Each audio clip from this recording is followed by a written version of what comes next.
Oui, merci Madame la Présidente. Juste pour dire à Monsieur Cabouty que je partage son idée de dire que toutes les entreprises ne sont pas les mêmes. Il y a les grosses entreprises, il y a les petites entreprises.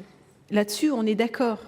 À tel point d'ailleurs que ce que nous dénonçons, c'est qu'aujourd'hui, une PME paye à peu près 39% d'impôts sur ses revenus, alors qu'une grosse entreprise, après tout un système d'optimisation, ne va payer plus que 8%.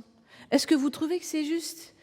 Car ce sont bien les PME, les petites entreprises qui maintiennent l'emploi en France, la plupart du temps en tout cas, et ce sont bien les gros groupes qui bénéficient de tous ces systèmes d'optimisation, que ce soit le CICE, le CIR et toutes sortes d'optimisation fiscale, qui, elles, pourtant, ne se gênent pas de délocaliser quand elles n'ont plus suffisamment, quand elles ne touchent plus suffisamment là où elles sont, ou elles changent même sur notre territoire, parce que tant qu'elles n'ont pas éculé tous les territoires de l'Hexagone, elles vont aller un peu de partout. On en connaît tous dans nos régions, des grands groupes à qui on fait des ponts d'or pour qu'ils viennent s'installer, en faisant comme si on ne savait pas qu'ils venaient d'une autre région dont ils sont partis et qu'ils ont laissé dans une situation quand même assez dramatique, et pour les salariés et pour les collectivités qui avaient investi pour pouvoir faire installer ces entreprises. Et j'en parle d'autant plus tranquillement qu'en ce moment, sur mon territoire, une grosse méga entreprise qui arrivait de Bretagne est venue s'installer en Rhône-Alpes et maintenant a décidé que finalement Rhône-Alpes c'était plus suffisamment bien, donc elle va sans doute partir,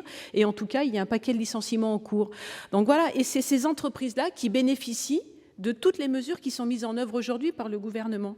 Nous, ce qu'on demande au travers de nos amendements, c'est de justement respecter les entreprises qui respectent l'emploi, qui respectent leurs salariés, qui respectent la solidarité et notre système de protection sociale dans notre pays, et faisons en sorte que celles qui ne le respectent pas, eh bien, ne soient pas, en tout cas, bénéficiaires de ces optimisations fiscales et de tous ces cadeaux, finalement, parce que ce sont des cadeaux qu'on leur fait et qui ne font que grossir les actionnaires, les dividendes, qui ne font que grossir des revenus financiers qui ne font rien pour l'emploi dans notre pays.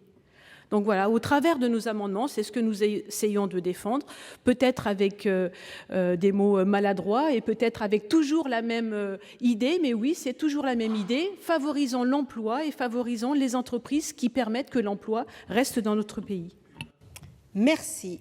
Alors, s'il n'y a plus de prise de parole, je vais mettre aux voix cet amendement qui a reçu 2 avis défavorables. Qui est pour ? Qui est contre ? Qui s'abstient ? L'amendement n'est pas adopté.